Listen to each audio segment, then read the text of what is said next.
দুটি জুমায় আমি আপনাদের খেদমতে পবিত্র কোরআন ও সুন্নাহর আলোকে শানে আউলিয়া এবং সাথে সাথে শাহিনশাহ শ্রীকোট বানিয়ে জামিয়া কুতুবুল আউলিয়া হজরতে কেবলা শাহ সুফি আল্লামা হাফেজ কারি সৈয়দ আহমদ শাহ শ্রীকোটি আল কাদরি রহমতুল্লাহ আলাইহির জীবন ও কর্ম এবং কারামাতের উপর আলোচনা করেছিলাম। আজ আপনাদের খেদমতে সমসাময়িক কিছু বিষয় নিয়ে আলোচনা করতে হচ্ছে, যেগুলো বর্তমান সময়ে খুবই দরকার, খুবই প্রয়োজন। কারণ মানুষ বুঝে না বুঝে এখন এমন কিছু কাজ করছে যেগুলো আল্লাহ এবং আল্লাহ রসুলের দরবারে একেবারে ঘৃণিত এবং মানুষের কাছেও ঘৃণিত। শরীয়ত এলাও করে না, এই ধরনের কাজকর্মের মধ্যে মানুষ বর্তমানে বেশি লিপ্ত হচ্ছে। এবং মানুষ যাদের হাতে ক্ষমতা আসে, ইল্লা মাশাআল্লাহ, আল্লাহ যাদেরকে বুঝদান করেছে তারা ছাড়া অধিকাংশ মানুষ দেখা যায় ক্ষমতার অপব্যবহার করছে। তো সেই জন্য আমি আপনাদের খেদমতে এই সমসাময়িক কিছু বিষয় নিয়ে আলোচনা করব। কারণ দেশের মধ্যে জুলুম অত্যাচার বৃদ্ধি পাচ্ছে এবং সাথে সাথে মানুষ কিছু নিজের ফায়দার জন্য ছোট ছোট বাচ্চাদেরকে ব্যবহার করছে, কিশোর গ্যাং তৈরি করছে। এগুলো আমাদের সমাজের জন্য মারাত্মক ধরনের বেয়াদি। এগুলো যদি নির্মূল না হয় সমাজের মধ্যে সবসময় বিশৃঙ্খলা লেগে থাকবে, সমাজের মানুষ শান্তিতে বসবাস করতে পারবে না এবং সব সময় মানুষ আতঙ্কের মধ্যে থাকতে হবে। তাই আমি আজকের জুমায় আপনাদের খেদমতে সেদিকে কিছু আলোচনা করার ইচ্ছা পোষণ করেছি। বাকি ওমা তৌফিক ইল্লা বিল্লাহ আলাইহি তাওয়াক্কালতু ওয়া ইলাইহি উনীব, পবিত্র কালামুল্লাহ শরীফ থেকে একটি আয়াত আমি তেলাওয়াত করেছি, যে আয়াতটি কুরআনুল করিমের দ্বিতীয় পারা সূরা বাকারা এর 208 নম্বর আয়াত।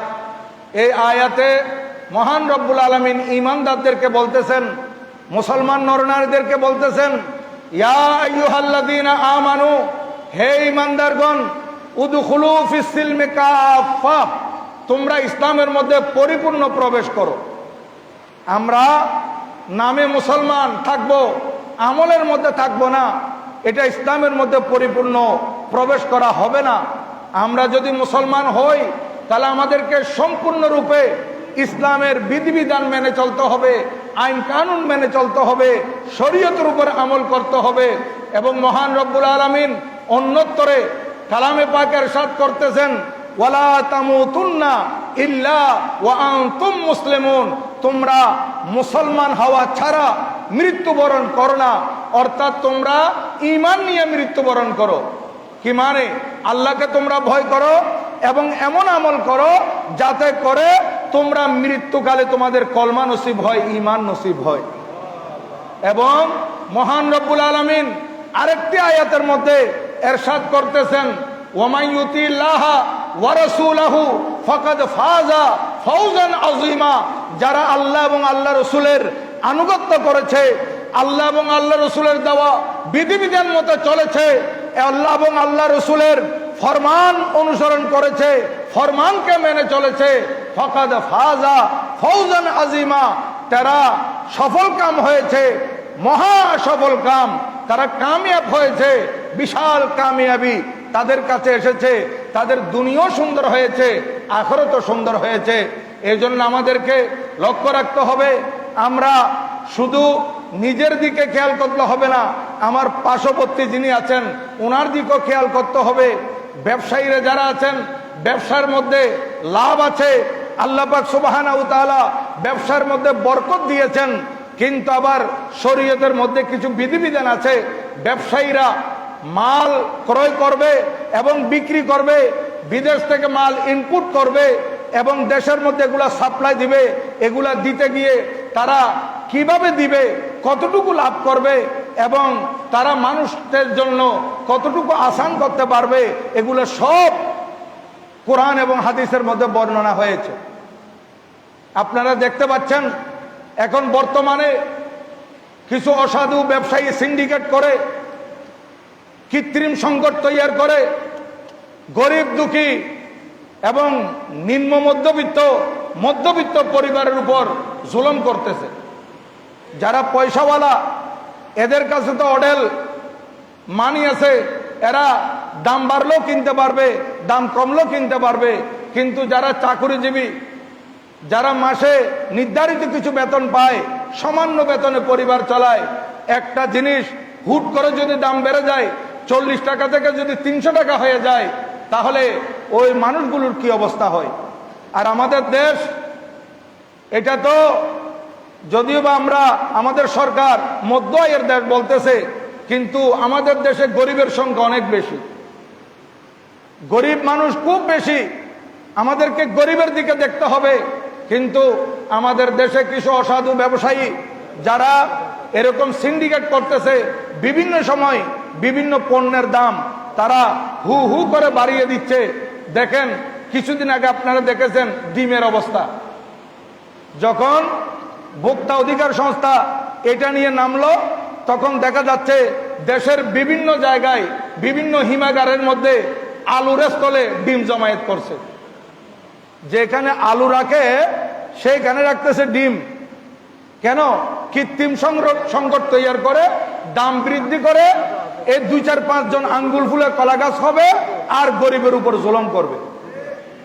দেখেন হিমাগারের মধ্যে এক জায়গায় এক হিমাগারের মধ্যে দেখা গেছে 22 লক্ষ পিস ডিম হিমাগারের মধ্যে রাখছে, কোথাও 21 লক্ষ পিস রাখছে, কোথাও 7 লক্ষ 14 লক্ষ, এইভাবে বিভিন্ন কোল্ড স্টোরের মধ্যে দেখা যাচ্ছে ডিমগুলো গুদামজাত করে নিয়েছে। এরা যারা এগুলা করতেছে, এরা একজন আরেকজন থেকে দেখে দেখে শিখতেছে। মাঝে মাঝে কেউ পেঁয়াজ নিয়ে এরকম করে, মাঝে মাঝে তৈলের কৃত্রিম সংকট তৈরি করে, মাঝে মাঝে গুঁড়ো দুধের কৃত্রিম সংকট তৈরি করে। এগুলো তৈরি করে করে যখন তারা লাভবান হচ্ছে, এখন ডিম বিক্রেতারা সিন্ডিকেট করে তারও এই কাজ শুরু করে দিয়েছে। তাই আমি বলবো গুদামজাত করা কতটুকু শরীয়ত সম্মত এবং আপনি গুদামজাত কতটুকু করতে পারবেন, এগুলো আমাদেরকে খেয়াল করতে হবে। আর আমরা দুনিয়াতে বেঁচে থাকবো না চিরকাল। যারা চাকরিজীবী তারাও দুনিয়া করে চলে যাবে, যারা ব্যবসায়ী তারাও দুনিয়াদারি করে চলে যেতে হবে। কিন্তু যারা এই ধরনের কৃত্রিম সংকট তৈরি করে মানুষকে কষ্ট দেয়, গরিবের উপর জুলুম করে, এরা কবর হাসর নসর এগুলার দিকে তাদের খেয়াল নাই।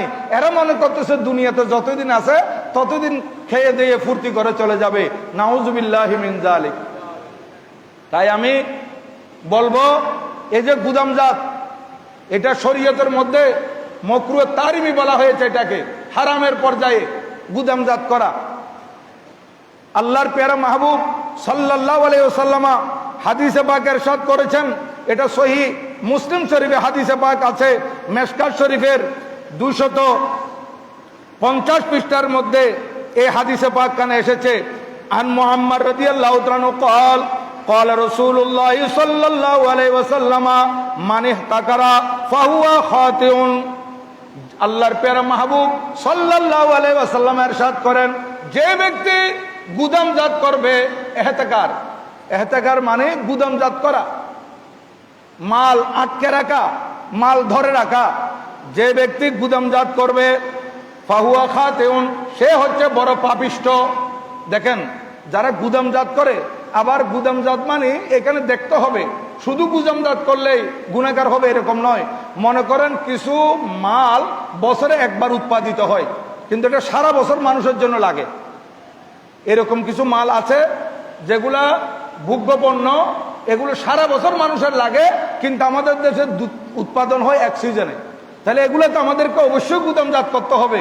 এগুলো এমনভাবে উৎপাদিত হয়েছে, এগুলো সারা বছর এগুলো খেতে হবে এবং সারাটা বছর এগুলো চলবে। এই জন্য এগুলো গুদামজাত করে রাখতে হবে, কোল্ড স্টোরের মধ্যে এগুলো রাখতে হবে, এগুলো জায়েজ আছে।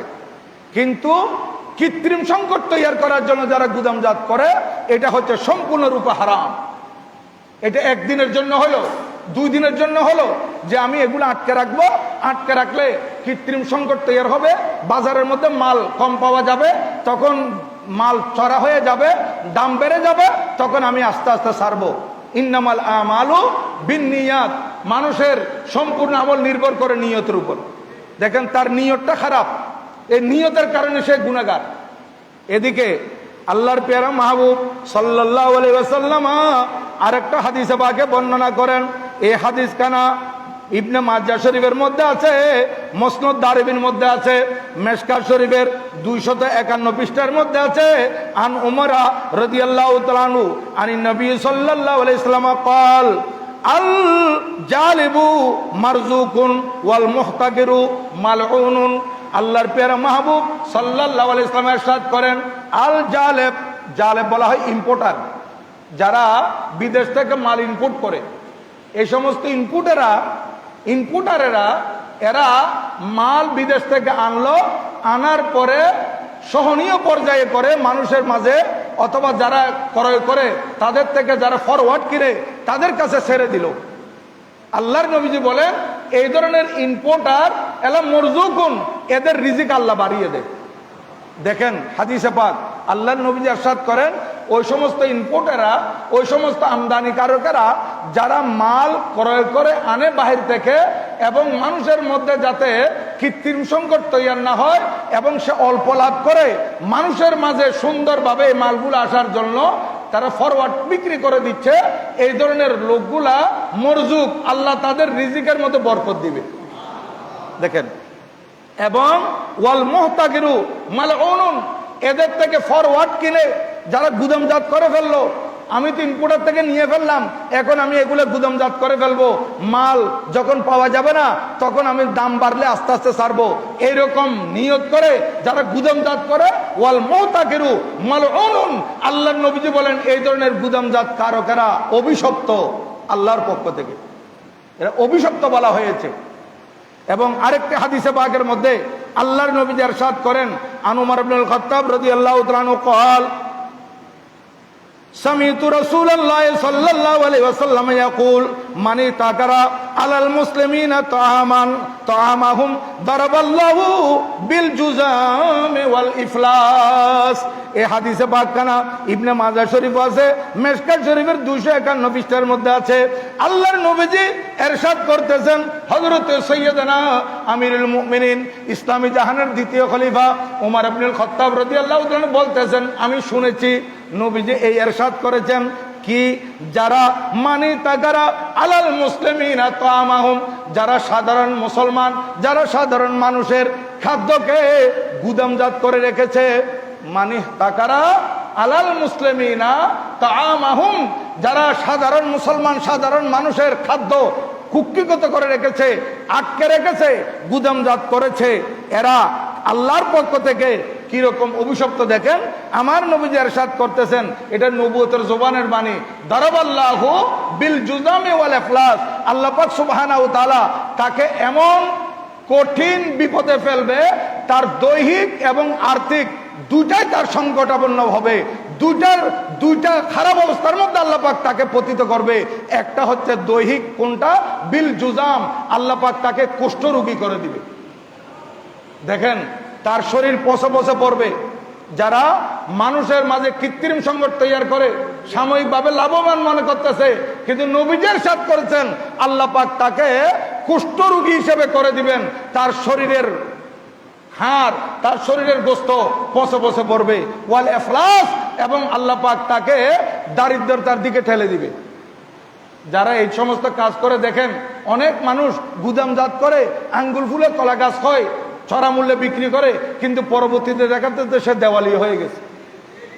এরকম অনেক মানুষ আছে, দেখবেন খাতুনগঞ্জের মতো অনেক ব্যবসায়ী আছে, ব্যবসা প্রতিষ্ঠান ছেড়ে পালিয়ে গেছে, অথচ এক সময় এরকম গুদামজাত করে করে কোটি কোটি টাকার মালিক হয়েছিল, কিন্তু এক পর্যায়ে এসে তাকে পালিয়ে বাঁচতে হচ্ছে, ফেরারি আসামি হয়ে যাচ্ছে। কেন? এই যে আল্লাহর পক্ষ থেকে বরকত আসে এবং বিচারও আল্লাহর কুদরতের হাতে। মানুষদেরকে যদি কষ্ট দেয় তখন আল্লাহ পাক তাকে কষ্টের মধ্যে পতিত করে। তার শারীরিকভাবেও সে কষ্ট পড়বে, আর্থিকভাবে সে সমস্যায় পড়বে। এগুলো খেয়াল করতে হবে। হযরতে সৈয়দনা আব্দুল্লাহ বিন ওমর রাদিয়াল্লাহু তাআলা আনহু থেকে আরেকটি হাদিসে পাক বর্ণিত, উনি বলেন ক্বালা রাসূলুল্লাহ সাল্লাল্লাহু তাআলা আলাইহি ওয়াসাল্লাম, আল্লাহর নবী ইরশাদ করেন, মানির তাকারা তাআমান আরবাইনা ইয়ামান বারিয়াল্লাহু বারিয়া বিহিল্লাহ আল্লাহ ইউরিদু বিহিল গালা। সে আল্লাহর নবী ইরশাদ করেন, মানির তাকারা তাআমান আরবাইনা ইয়ামা, যে ব্যক্তি 40 দিন মানুষের খাদ্য আটকে রাখবে, গুদামজাত করে রাখবে। হ্যাঁ, 40 দিন মানে এটা দিন, এটা ফিক্স 40 দিন নয়, অর্থাৎ এটা আধিক্য বোঝা হয়েছে। বেশ 40 দিন এটা একটা কসরত বোঝানো হয়েছে, অর্থাৎ মানুষ তো 6 মাস 7 মাস পর্যন্ত গুদামজাত করতেছে, বলতে 6 মাস 7 মাস নয়, তুমি বেশি 40 দিনও যদি এরকম করো, অর্থাৎ এটা একটা সংখ্যা বোঝানো হয়েছে 40 দিনের, অর্থাৎ এটা আধিক্য কসরত বোঝানো হয়েছে, বেশি 40 দিন। আর সংকট তৈরি করার জন্য 2 দিনও যদি এরকম জমা করে রাখে, তার উপর আল্লাহর পক্ষ থেকে গজব আসবে। এবং হযরতে সৈয়দনা ওমর আব্দুল্লাহ ইবনে ওমর রাদিয়াল্লাহু তাআলা আনহু বলতেছেন, নবীজি ইরশাদ করেছেন, ইউরিদু বিহিল গালা, যে ব্যক্তি মানুষের খাদ্য, মানুষ নয় শুধু, হাদিসে পাকের মধ্যে আছে প্রাণীর খাদ্য, পশুর খাদ্য, খাদ্য শুধু মানুষের নয়, পশুরও খাদ্য আছে, এগুলো ইনপুট করা হয় এবং এগুলো আমাদের দেশে উৎপাদিত হয়, পশুর খাদ্য বানানো হয়। তো পশুর খাদ্য যেগুলো বানানো হয় এগুলো গুদামজাত করতে পারবে না। যদি কৃত্রিম সংকট তৈরি করে, এই মানুষের কাছে, পশুগুলো তো পালতেছে কারা? মানুষে। তো এই পশুকে কষ্ট দেওয়া মানে মানুষকে কষ্ট দেওয়া, পশুর খাদ্যের দাম বাড়ানো মানে তাও মানুষের উপর জুলুম করা। পশুর খাদ্য হোক, মানুষের খাদ্য হোক, এগুলো যদি সে গুদামজাত করে, ইউরিদু বিহিল গালা, সে ইচ্ছা করতেছে আমি দাম বাড়িয়ে দেব। দেখেন হাদিসে পাক, ইউরিদু বিহিল গালা, সে ইচ্ছা করতেছে যে মানুষের এই খাদ্য দ্রব্যের দাম বেড়ে যাবে। ফাকাত বরিয়া মিনাল্লাহ, সে আল্লাহ থেকে মুক্ত হয়ে গেল। ও বরিয়াল্লাহু মিনহু, আল্লাহ তার থেকে মুক্ত হয়ে গেলেন। কি মানি? অর্থাৎ সে আল্লাহর ওয়াদা পালন করে নাই, সে মানুষের উপর দয়া করবে, সে ইসলামের উপর চলবে। যে ওয়াদা করে সে মুসলমান হয়েছিল, এখন সে ওয়াদা ভঙ্গ করে ফেলেছে, আল্লাহর দিন ধর্ম মানতেছে না। বরিয়াল্লাহু মিনহু, আল্লাহ তার থেকে বরি হয়ে গেছেন, আল্লাহ তার থেকে জিম্মাদারি উঠেই নিয়েছেন। কি মানি? আল্লাহ পাক তার উপর আর রহমত নাযিল করবেন না, আল্লাহ পাক তার উপর আর দয়া করবেন না, সে সব সময় কষ্টের মধ্যে থাকবে। কারণ মানুষের হেফাজতের দায়িত্ব হচ্ছে আল্লাহর কুদরতের হাতে। আল্লাহ যখন কুদরতের হেফাজতের দায়িত্ব উঠে ফেলে, তখন সে তো সবসময় সংকটের মধ্যে থাকবে, মুসিবতের মধ্যে থাকবে। হাদিসে পাকের মধ্যে আছে আরেকখানা হাদিসে পাক, হযরতে আবু উমামা রাদিয়াল্লাহু তাআলা আনহু বলতেছেন, আবি উমামাতা, এই যে হাদিস খানা পড়েছি এটা মেশকাত শরীফের 251 পৃষ্ঠায় আছে। এখন যেটা পড়তেছি এটাও মেশকাত শরীফে আছে। আন আবি উমামা রাদিয়াল্লাহু তাআলা আন্না রাসূলুল্লাহ সাল্লাল্লাহু আলাইহি ওয়াসাল্লাম قال মান ইতাকারা তামান 40 ইয়ামান সুম্মা তাসাদদাকা বিহি লাম ইয়াকুন লাহু কাফারা। দেখেন নবীজির নুরানি জবানের বাণী, আল্লাহর নবীজি ইরশাদ করতেছেন, যে ব্যক্তি গুদামজাত করলো খানা 40 দিন পর্যন্ত, সুম্মা তাসাদদাকা বিহি, এখন গুদামজাত করে ফেলছে, গুদামজাত করে কৃত্রিম সংকট তৈরি করেছে, মালের দাম বাড়িয়ে দিয়েছে, মানুষের উপর জুলুম করেছে, গরিবের উপর অত্যাচার করেছে। এরপর তার খেয়াল আসলো, হায়রে আমি তো এগুলো গুদামজাত করে ফেলছি, এই ইনকাম তো আমার জন্য বৈধ হবে না। আল্লাহর নবী ইরশাদ করতেছেন, সুম্মা তাসাদদাকা বিহি, যতগুলো মাল গুদামজাত করেছিল এই মালগুলো সে সদকা করে দিয়েছে, বিক্রি করে নাই, গুদামজাত করেছে। কিন্তু গুদামজাত করে তার খেয়াল আসলো, খুব খেয়াল করবেন, তার মনে মনে খেয়াল আসলো যে হায়রে আমার আখিরাত তো বরবাদ করে ফেললাম, আমি তো গুদামজাত করে দিলাম। আল্লাহর নবী ইরশাদ করেন, প্রথমে যে গুদামজাত করছে, এই গুদামজাত করার পর মানুষের মধ্যে কৃত্রিম সংকট তৈরি করে ভোক্তার অধিকার নষ্ট করেছে। আজকে সেই মালগুলো সে বিক্রি না করে যদি সদকা করে দেয়, গুদামজাত করার কারণে যে গুনাহ হয়েছিল সেই গুনার কাফারা হবে না। বিক্রি করা তো দূরের কথা, সদকা করে দিল, সে বিগত যে গুনাহ করে ফেলেছে সে গুনার কাফারা পর্যন্ত হবে না। দেখেন কত বড় মারাত্মক, মানুষের উপর কৃত্রিম সংকট তৈরি করে খাদ্যদ্রব্য গুদামজাত করে মানুষের উপর জুলুম করা, এটা কত বড় মারাত্মক ইসলামী শরীয়তের মধ্যে। দেখেন আন মুআযিন রাদিয়াল্লাহু তাআলা قال سمعت رسول الله صلى الله عليه وسلم يقول بئس العبد المقتدر ان ارخص الله الاسعار حزنا وان غلا فرحا। বাইহাকি শুআবুল ঈমান মেশকাত 251 পৃষ্ঠা।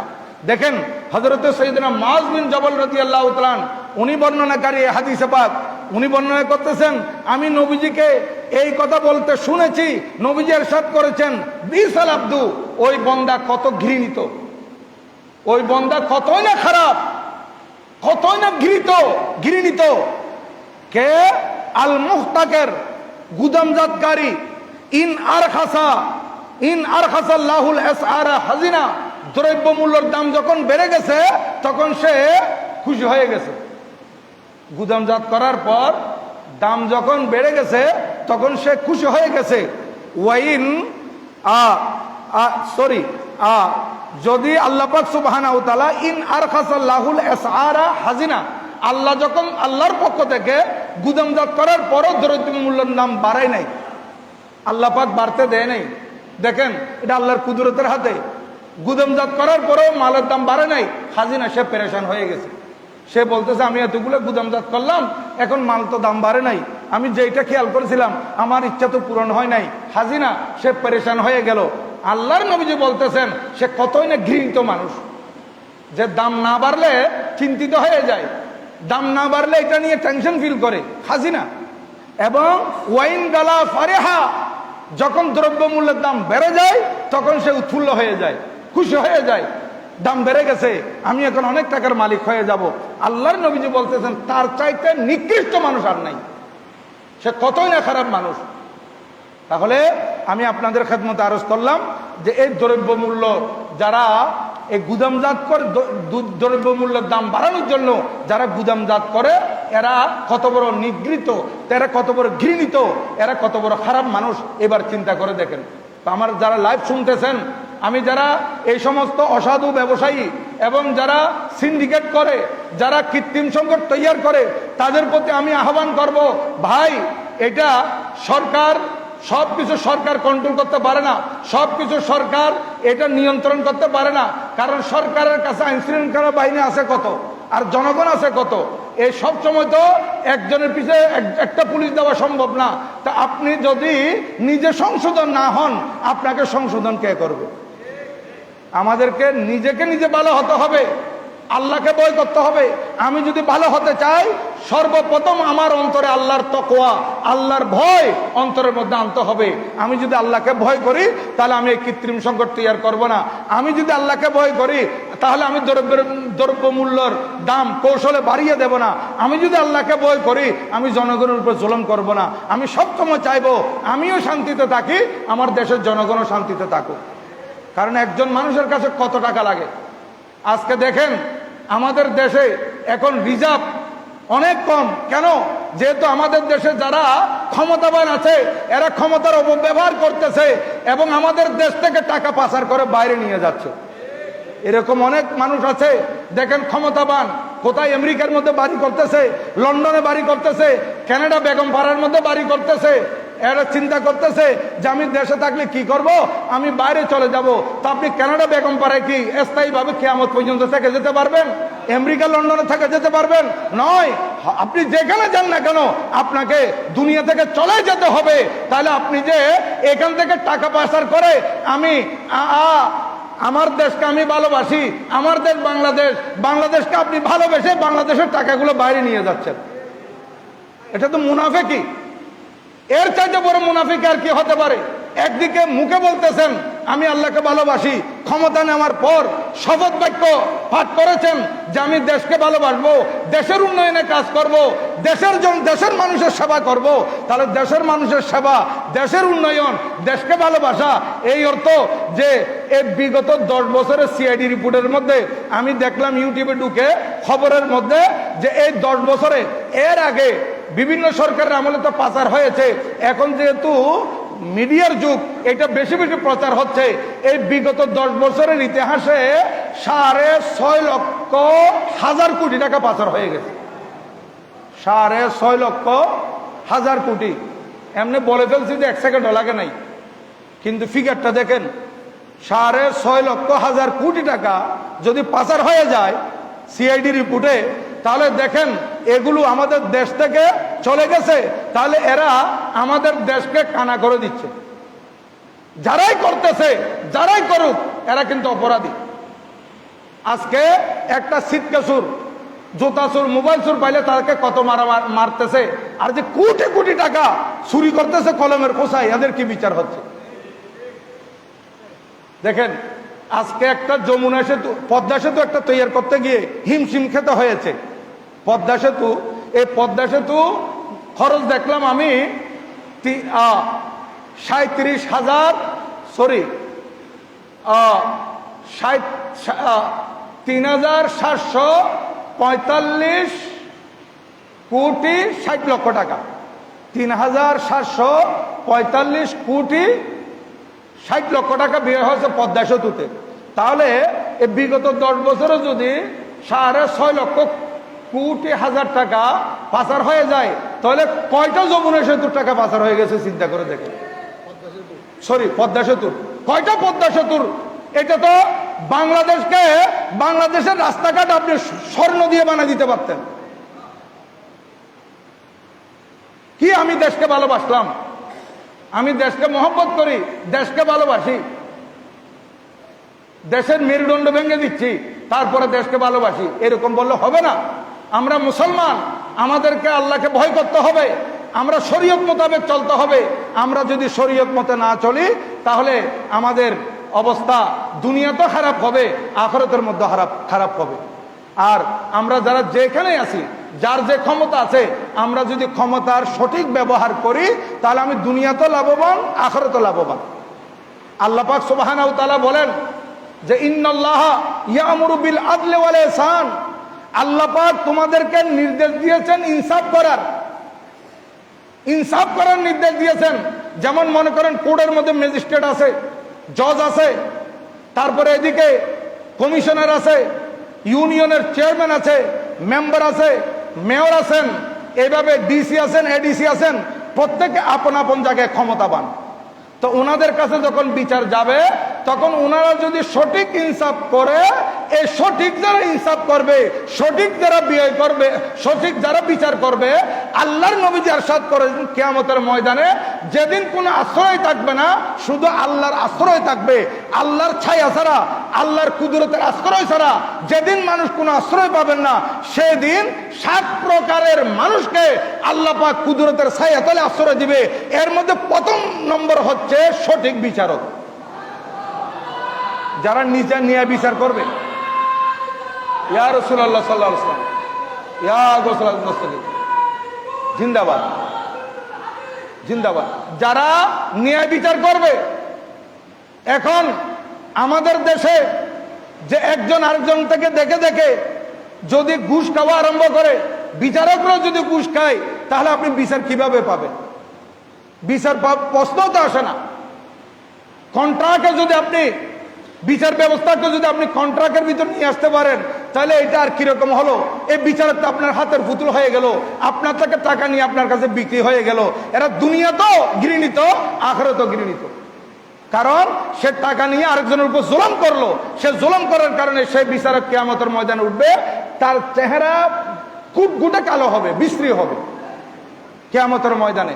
এবং আমার আল্লাহ ওই ধরনের বিচারকদের দিকে রহমতের দৃষ্টি কোনোদিন দিবেন না, যারা মানুষের উপর জুলুম করে, যারা মানুষের উপর অত্যাচার করে। এই জন্য আমি বলবো, যারা যেখানে আছেন, আমাদের একেবারে নিচে মেম্বার থেকে শুরু করে উপরে মন্ত্রী মিনিস্টার পর্যন্ত, এমপি মহোদয় পর্যন্ত, যারা মন্ত্রী মহোদয় যারা যেখানে আছেন, আপন আপন জায়গায় আমরা যাতে ক্ষমতার অপব্যবহার কখনো না করি। আজকে ক্ষমতার অপব্যবহার করার কারণে দেখা যাচ্ছে টাকা নিয়ে একটা ফোন করলো যে ওকে চাকরি দিতে হবে, তাহলে যে ইনসাফ পাবে সেই ইনসাফ তো আর পেল না। আপনার ফোনের কারণে যে আপনি একজনকে টাকা নিয়ে আরেকজনের উপর জুলুম করলেন, তা আপনার চেয়ে বড় অপরাধী আর কে হইতে পারে? আপনার মতো ঘৃণিত মানুষ তার নাই।